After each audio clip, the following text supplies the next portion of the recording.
Paramashivoham Om Nithyananda Paramashivoham Om Nithyananda Paramashivoham Om Nithyananda Paramashivoham Om Nithyananda Paramashivoham Om Nithyananda Paramashivoham Om Nithyananda Paramashivoham Om Nithyananda Paramashivoham Om Nithyananda Paramashivoham Om Nithyananda Paramashivoham Om Nithyananda Paramashivoham Om Nithyananda.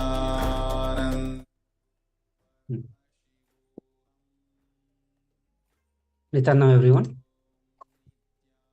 So now in this segment, we are going to be working on the guilt pattern that all of us carry, and we are also going to see how it limits the various possibilities that we have in our life.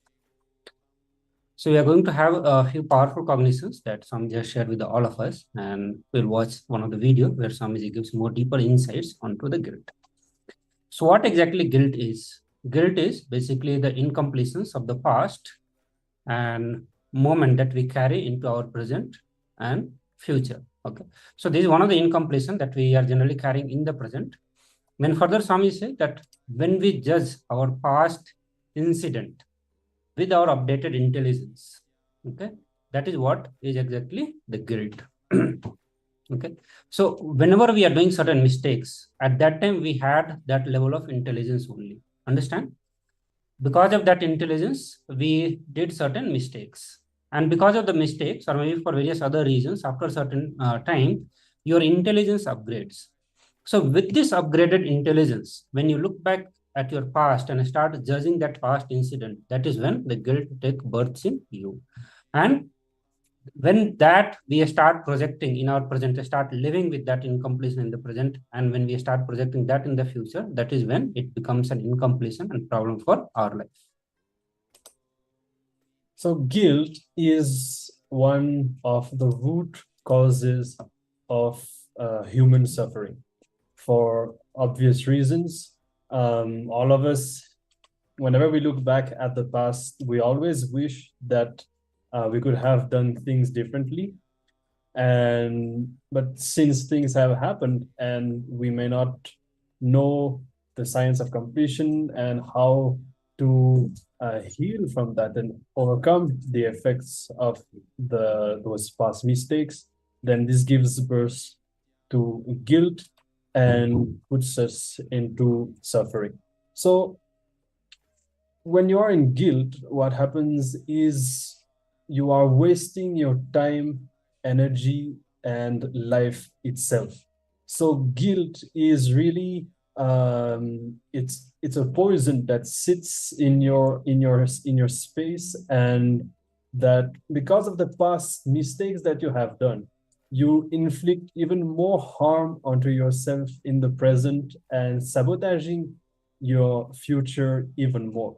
So removing the guilt is a very important thing that all of us need to do if we want to be able to create the reality and the life that we want. So now let us watch one of the video from Swamiji where he will be giving more deeper insights into the guilt.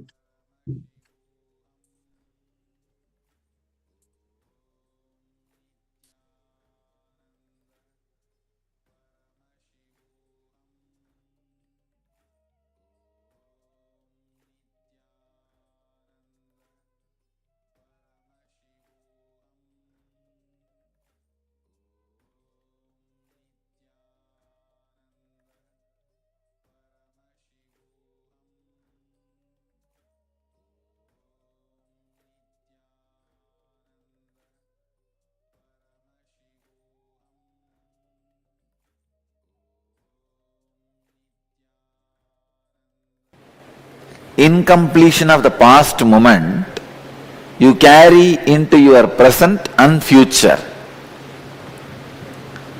See, it's like trying to measure. Look at your past incidents with the updated intelligence. For example, I'll give you an example. At the age of 6, 7, you are playing with a toy. Your mother comes and calls you for eating. But you feel playing is so important. You say, no, I won't come for eating, you eat. Then your mother forcibly tries you. Take you for eating, she just takes away the toys. Immediately the child starts crying, you die, you give me my toy. And now, if you sit and start worrying, now you know mother is more important than the toy. But at that time, you had only that much of intelligence. That's the reason you felt toys are more important than the mother. But if you start worrying for the ideas, concepts, decisions you had at that time, with the updated intelligence, is there going to be any end for it? No. It is going to be just a worrying process. Logically, it will never end. It will never conclude.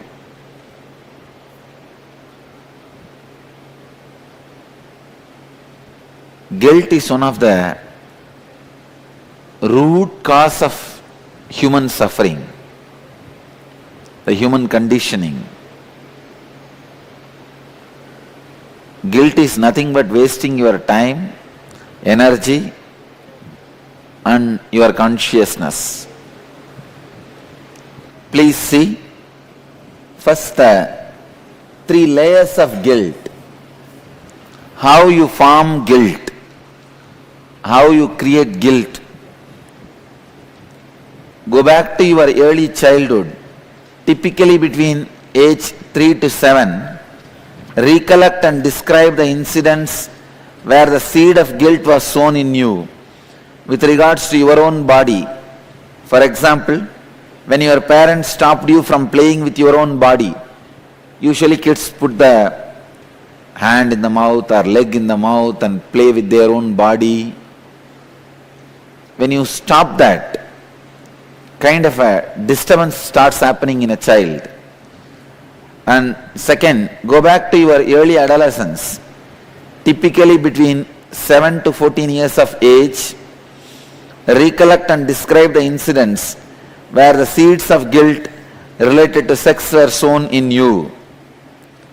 Third, go back to your early adulthood, years between 15 to 23 years, and recollect the guilt that you accumulated because you experienced failure in fulfilling the needs of the people who depend on you, like your spouse, boyfriend, your kids, your parents, your friends. Same way, the second sheet, that is identifying the root guilt pattern. How you build guilt pattern. Please take the second sheet. Go back to your early childhood and recollect the first incident when you had the experience that something was wrong with you. First time, how the society tries to make you feel that something is wrong with you. Describe the incidents and your experience vividly. Identify and write down the areas of your life where you experience and express this guilt even now. For example, if they made you feel your handwriting is not good, it is very ugly, even now you will be feeling that when you write. Go back to your early teenage years and recollect the incident when you had the experience that you did not belong to a group or groups of people. For example, an incident where you felt you did not belong to your family anymore, an incident where you did not belong to your community anymore. Describe the incident and your experience vividly and write down areas of your life where you experience and express this guilt even now. Third, go back to your adulthood years and recollect the incident when you had the experience that you are all alone in life from now on. See, sometimes you break from the social hypocrisy. So same way, sometime you would have been broken or disillusioned by the society. When that happened, describe. And fourth, scan your life and pen down all the guilts that you are currently carrying in your life. Describe them clearly. Understand? When you describe, relive them. Reliving is relieving. When you consciously bring it up and relive, it will be completely erased from your system. You just bring it up to your consciousness. I will take care of erasing it from your consciousness. Start. Totally 7 questions. Then the whole thing will be heard. Okay? Now, please put your papers aside. Everything aside. Spread all over the hall. Please spread all over the hall. We'll start the Kriya. To break the pattern of guilt. See, guilt is formed as a pattern in you. Whenever you are in low mood, your body is in low mood, guilt is formed. You don't need a reason from outside to form a guilt. If you are in low mood, you can form a guilt. Oh, it is such a beautiful weather, but I am sitting inside the hall. You can start feeling guilt. Please spread all over the hall. Sit in Vajrasana.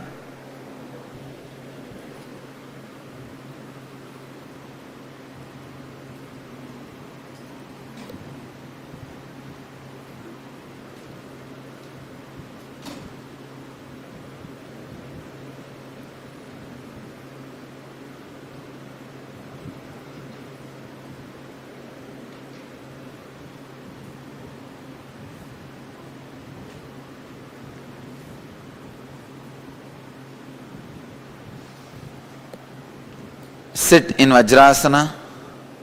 Vajrasana means sitting on your knees. Start the intense chanting of Hunkara, H-O-O, sound. Please understand.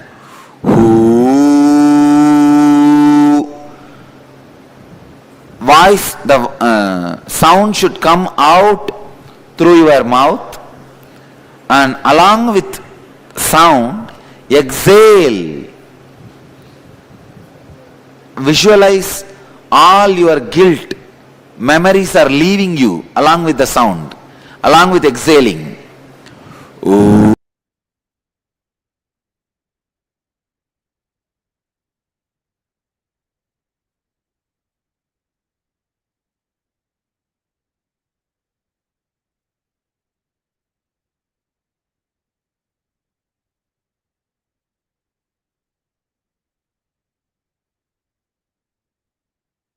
Nithyananda, everyone. Sorry for the technical glitch that happened.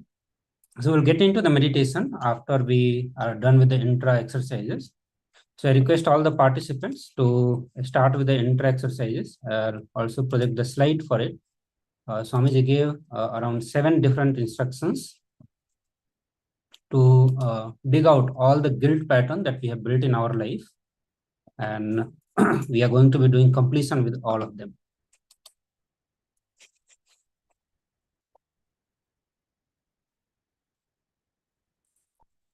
Yes, so now to begin with, the first step that we are going to be entering into, you're going to start by going back to your early childhood. So typically between the age of 3 and 7, and recollect and describe the incidents where the seed of guilt was sown in you with regards to your own body. So we're going to be focusing specifically on that. Incidents where the seed of guilt was sown in you with regards to your own body. So for example, it could be that your parents stop you from playing with your own body. Any such incident in which you experience guilt and which led you to develop a sense of guilt with regards to your own body. So you can start the completion process. We'll be giving a few minutes for you all.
So Ma Lalita is asking, sorry, Ma Lalita Gabriel, yeah. When I was a child, I remember that my sister and I bite each other, playing, and then I bite her very badly. Yes. So I read the whole message. This is the correct incident that you are able to remember. Yeah, this is actually the guilt. You, after some time, you start feeling that your action was really wrong and you should not have done it. This is how we think. Whenever we are in the guilt, this is how our thinking will be. I should not have done it. Whatever I did was wrong, and you start feeling very bad about it. That is what exactly the guilt is. So, Mahalalita, you remember the correct incident. Parameshwar is saying, Acharya, I have a question regarding the previous exercise. 3 types of desire. How do I complete with this conflicting, contradicting, and complicating desire that I defined? It took me time to understand the difference. Can you answer in chat? Yes. The next segment also we are going to have on this specific topic, where we are going to be looking into the conflicting, contradicting desires and complicating desires and bringing completion with all of that. So I'll answer as it comes there. And I would request all of you to do this. This is very important background will be very low. Just mute me.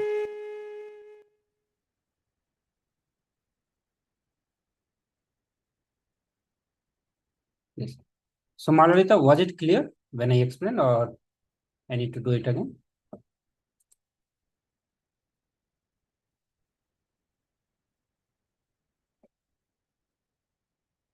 So this assignment is very, very important. Understand all of us have built guilt in our life at some point of time. We all come to this understanding that, I should not have done this act. Whatever I did was very wrong. And when we have this kind of thought, understand that there is some guilt sitting within us and we need to do completion with all of it. So, okay, no issues. I'll repeat it. So, Lalita, the incident that you shared is the correct incident. It relates to the guilt. Whenever you feel, that you did something wrong and you should not have done it, the moment you say you should not have done it, understand you have got the intelligence that this was a wrong and you should not have done it. Then only you say all this. That means it is a guilt and it is continuing in you. But at that time, the incident when it happened, you had that much of intelligence only, and out of that intelligence, you acted it.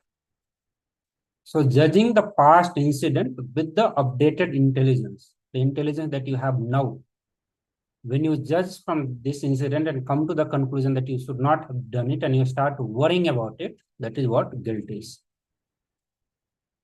So that is the correct incident you remember. The way to find out whether you have the guilt or not, you will always feel that you should not have done it. Whatever you did, it was wrong and you should not have done it. If you are continuously worrying about it, that means it is a guilt. As a guilt, it is sitting in you and it is going to impact your present and future. So there are many examples that Swamiji gave. One of the example that Swamiji gave, that when you are playing with the fire, your mother comes and she wants you to come for eating, but you are resisting. Then suddenly she drags you. She takes the fire away from you. In that moment, you will just say, "You go die. I want to play." At that moment. So at that moment, the toy was more important for you than the mother. But after some time, you will realize that your mother is more important than the toy. And what you said was completely wrong, and you start repenting about it. That I should not have said such bad word about my mother or to my mother. So this is actually the guilt. So same way we go on building guilt about various things, about our body. Many of us do face body shaming, and the various activities that we do as a child. Somebody shames us about that activity, we start creating guilt about it.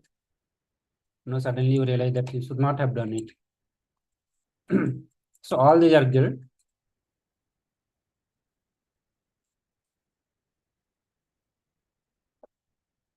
So if you are done with the first one, we have the second part of it.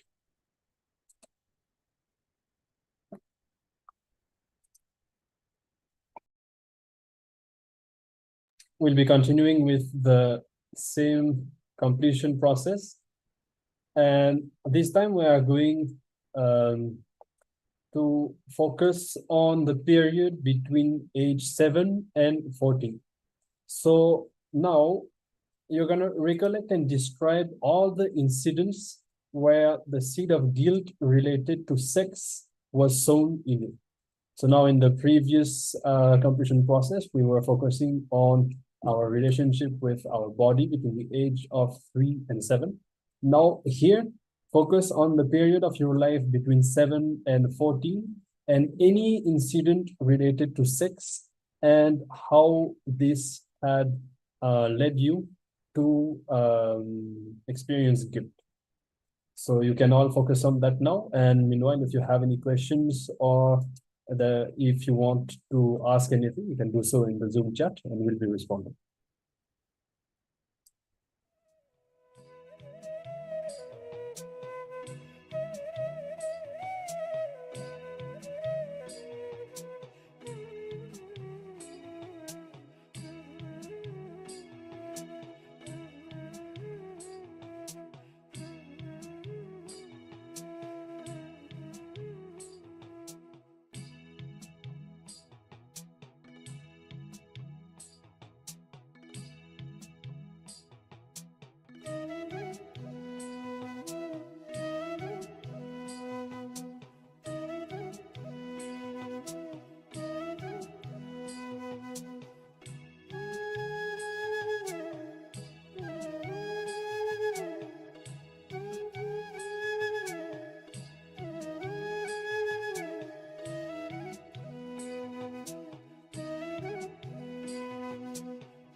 So yes, Ma Parameshwari was asking, so is it related to the act of sexual desire or not gender as sex? So it can be all this actually.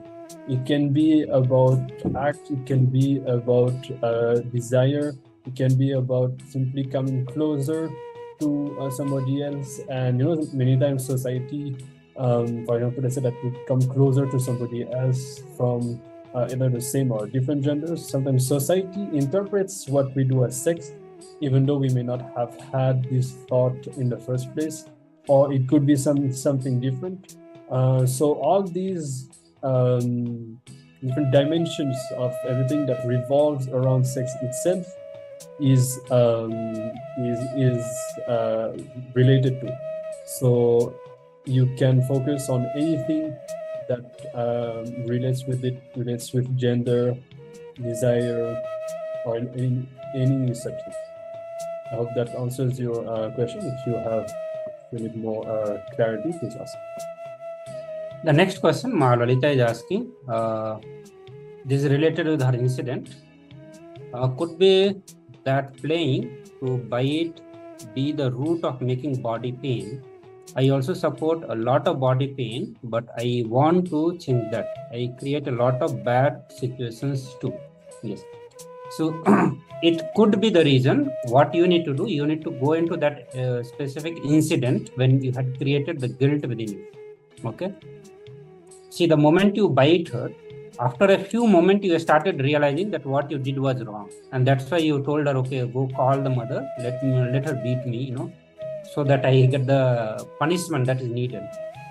Understand this whole situation when you are going through, you need to look into and see what kind of inner image you are creating. Look into that one. It may be that, you feel like you are such a bad person and you must be tortured. Okay. You may have created like this, but when I'm saying it may be, but the reality is that you need to look in and you need to find. Because for any situations, it is only you who know what kind of inner image, outer image or life image you would have created. it is never the same for everyone. So what I mean to say, like the same incident that happened to you, if the same incident happened to me in the past, it's not necessary that both of us reach to the same conclusion. And that's why it is important that since the incident happened to you, you need to go deep into that incident and remember, find out what inner image you created, what life image you created. Before guilt, I enjoyed to hurt my body. Yeah, that means this is not the actual incident. The incident to hurt your body is related to some other incident, and you need to find that incident. So you need to go back, go more back in your past and find out the incident when you started creating or hurting your body.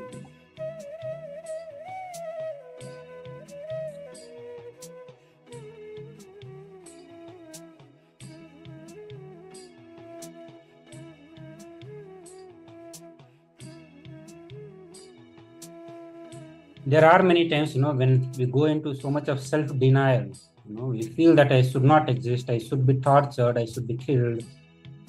So many of such thought current or the conclusion we reach in our life when we go to the self-denial stage. You need to dig deeper and find out when did you create all this in your life. Vishwanathan, are you there? Are you doing the exercise?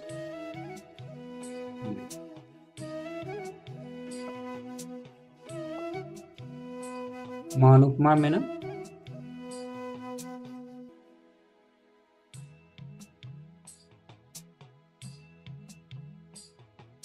And Lincoln.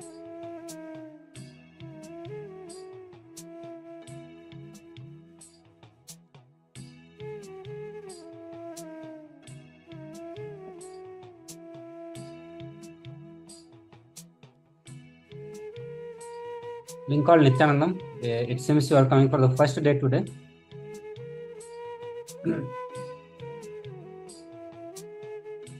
Have you attended the other season of Paramashivoham? Or is it the first time you are joining the session? You can write that in the comment. The unmute is not, as of now, it's not allowed. Okay, this is the first time. Okay, good. I would suggest you to attend the next season of the Paramashivoham also. Since this is already day 14 of the Paramashivoham, so many of the basic concepts that we covered, you have missed it. And that, it may be that many of the concepts that we are going to be explaining now, you may not be able to understand that.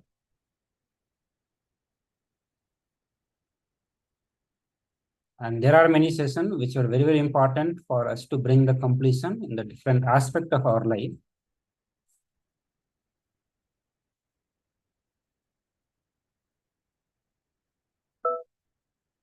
My friend, Malalita is saying, my friends say that I am a fakir. Fakir, you know the meaning of that, ma?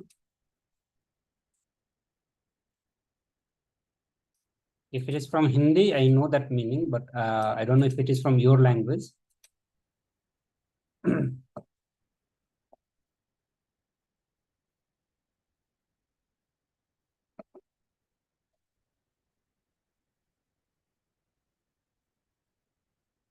Okay, so let us move to the next part of this assignment.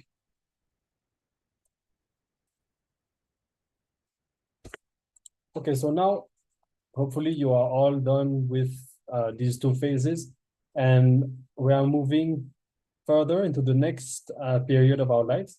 So now this time focusing on your early adult years. So typically between 15 and 23.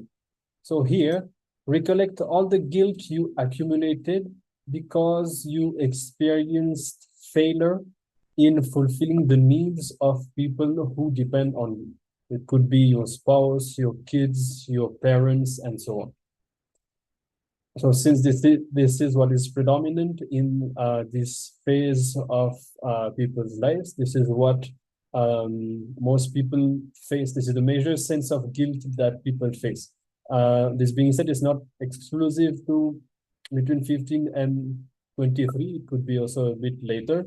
For some people, it might even go up to 30.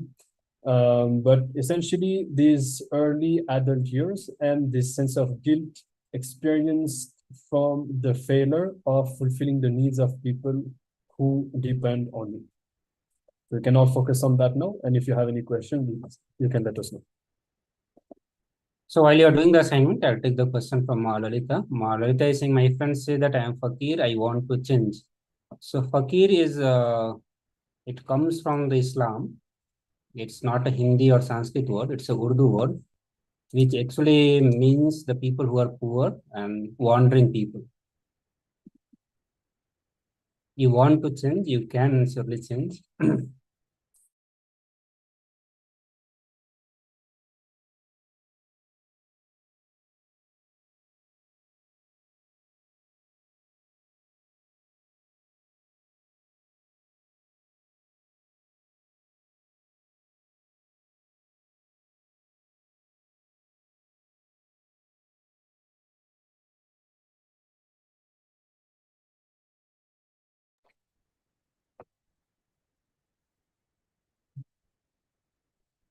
So I wanted to ask Lalita, Gabriela.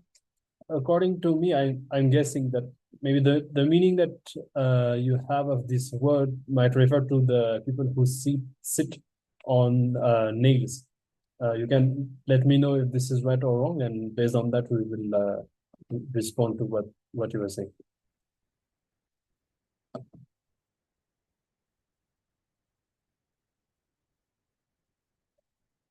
Yes, so I think that's what you were referring to. Okay.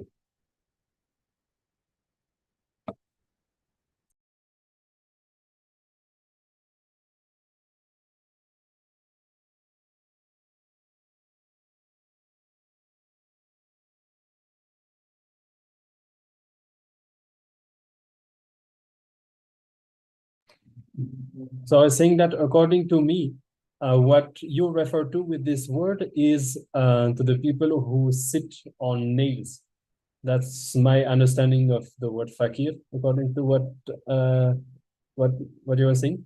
You can let me know if that is right or wrong, and we will respond to your question based on that. The people who sit on nails and do meditation sitting on nails like that.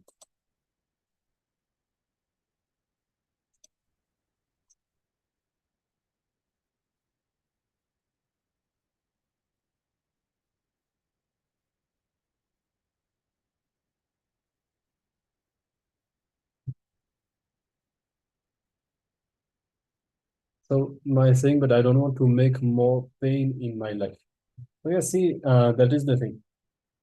This is somehow a certain life experience that you carry from the young age, and it seems to be precisely connected to the experience that you have described.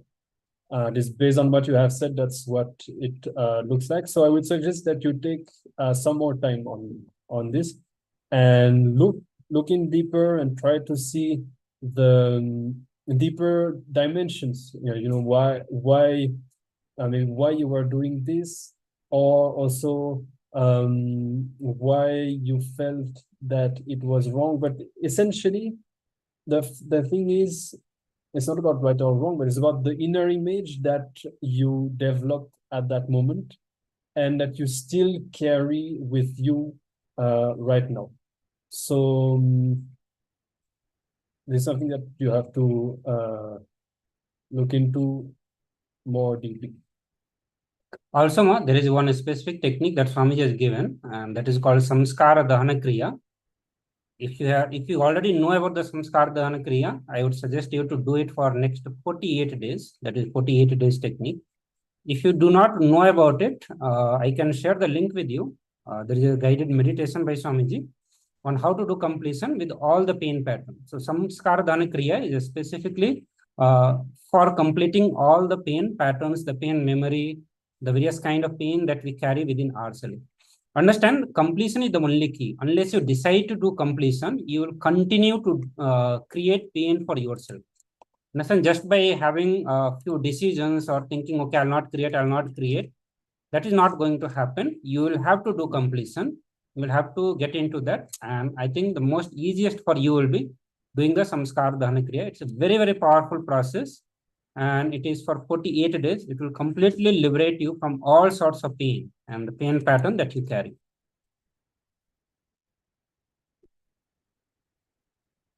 Yes, you will be able to heal with this technique. I gonna do that Kriya, yes.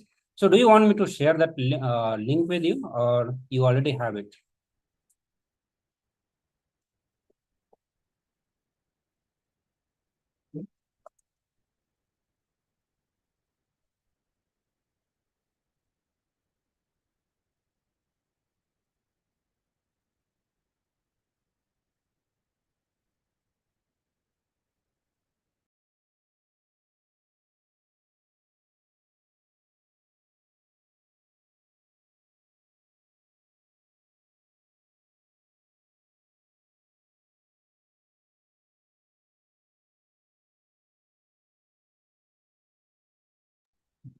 So Ma Lalita, I shared the link with you. You can go through it, and this will give you complete detail about Samskar Dahana Kriya.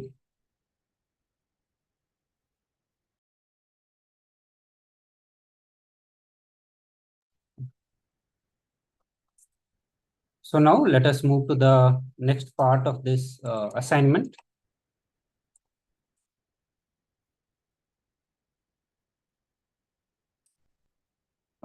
And here we'll watch a video from Swamiji on how to get out of the guilt and fear.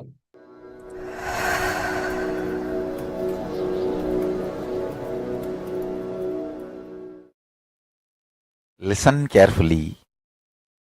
Good or bad does not go unattended. You need to know very clearly.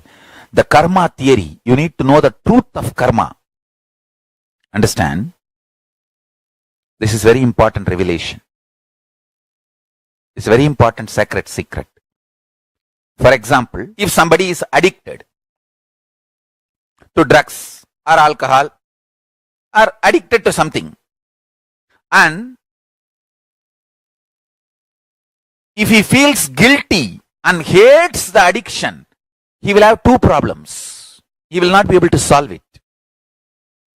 You always think, no, my guilt will get me out of addiction. No. Guilt is a one more powerlessness. It is like two carpets on your head. Remove the guilt powerlessness first. I am not saying continue to be addicted. No. But stop engaging, entertaining guilt consciously. That will solve one big problem. Then stop engaging with addiction pattern consciously. That will solve the second problem. Never, listen carefully. This is directly from Akashic records. Never one powerlessness can get you out of another one powerlessness. Never fear can awaken intuition in you. Many times I have seen people, they will create some unnecessary fear and then justify the fear. Maybe because of this fear, I am having intuition about the problems going to come. No! Intuition is powerfulness. Fear is powerlessness. Powerlessness, fear can never awaken intuition in you. Avoid giving sacredness to your fears. Many people I have seen, they try to justify their fears, their anger, their powerlessness, saying, oh, because of my fear only, I think I get intuitions about the problems going to come. No. No. Because of fear, even if earlier one or two of your intuitions have worked out, don't think it is because of fear you got the intuition. Fear creates 100 fears in you. Any one becomes reality, you call that as an intuition. Fear will create 100 thoughts. You are going to have accident while you are driving two-wheeler. Your bank balance is going to become exhausted. Your family, somebody is going to expire. It will create 100 fears in you. Any one will happen. Then you say, oh, I got intuition. I had intuition yesterday about somebody is going to die. Then because of my fear, I am developing intuition. Stupidity. Stupidity. Foolishness. No. Guilt does not get you out of addiction. Fear does not awaken intuition. Each of this layer is a karma. Addiction is a karma.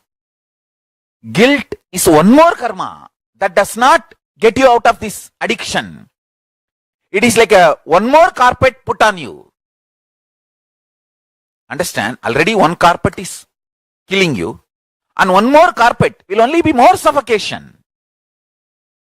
So, always remove the guilt, but I am not saying entertain addiction.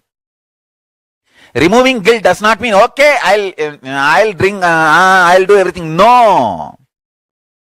Stop engaging with guilt consciously. Then start working on addiction patterns and complete consciously. Never have the wrong idea. One powerlessness can cancel the other powerlessness. No.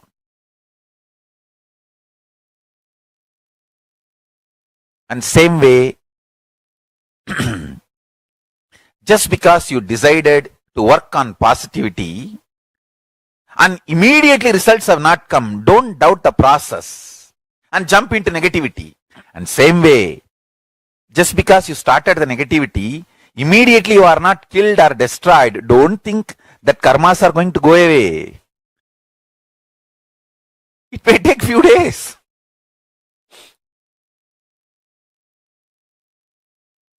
Neither positivity nor negativity goes waste. So, bring intense love, intense care, intense joy, intense happiness as your lifestyle. Charya, Brahmacharya, live like a god. Charya, Brahmacharya, live like a god.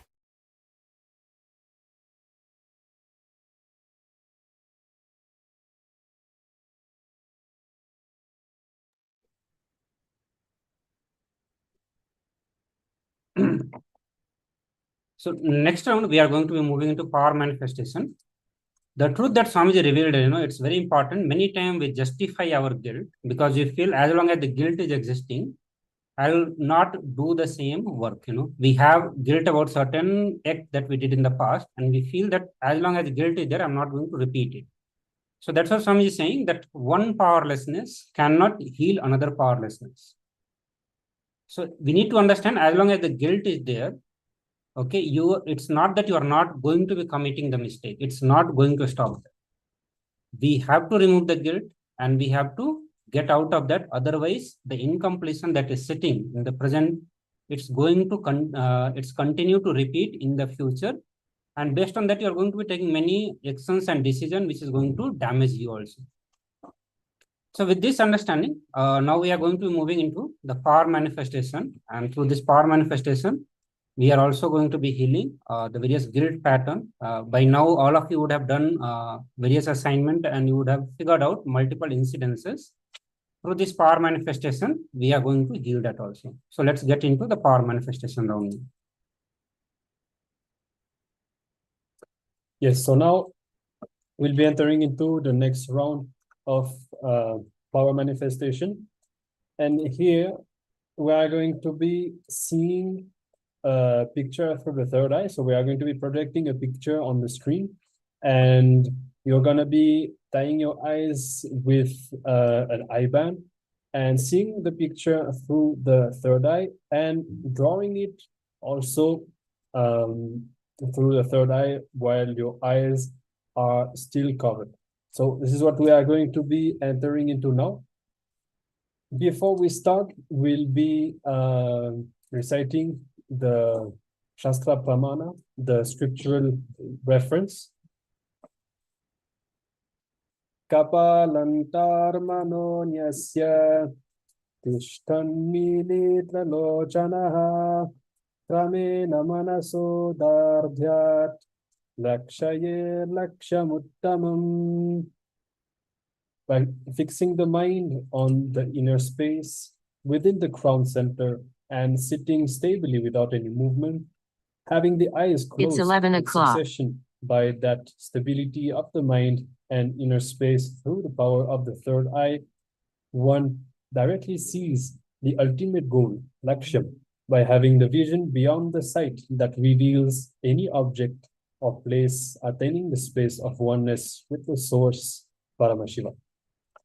So now, with this, you can all get ready, sit comfortable, if possible, in Padmasana. Otherwise, you can sit in whichever posture is comfortable for you, even on a chair, that is fine if it's needed. Now, unclench, settle down within yourself, and remember Swamiji inside you. You can remember Swamiji, visualize Swamiji in your third eye, and chant the Mahavakya, Om Nithyananda Paramashivoham.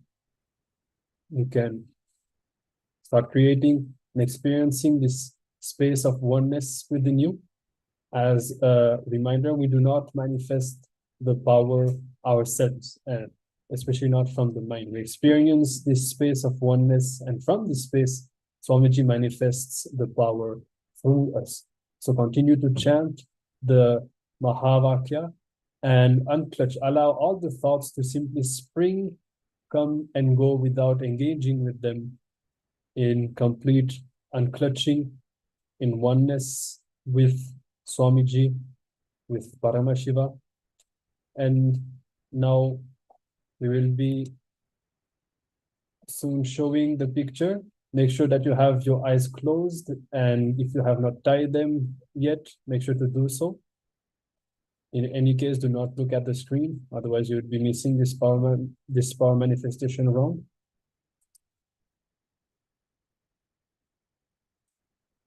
We are now showing the picture. You can all start manifesting.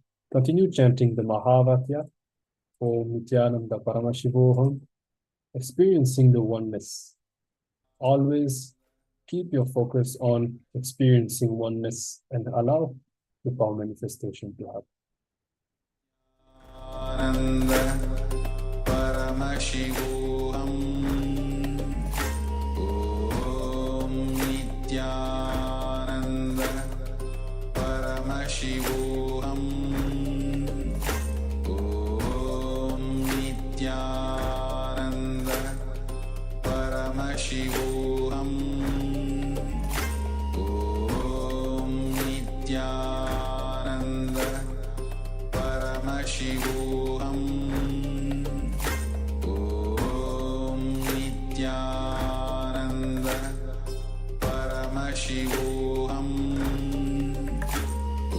Om Nithyananda Paramashivoham, Om Nithyananda Paramashivoham,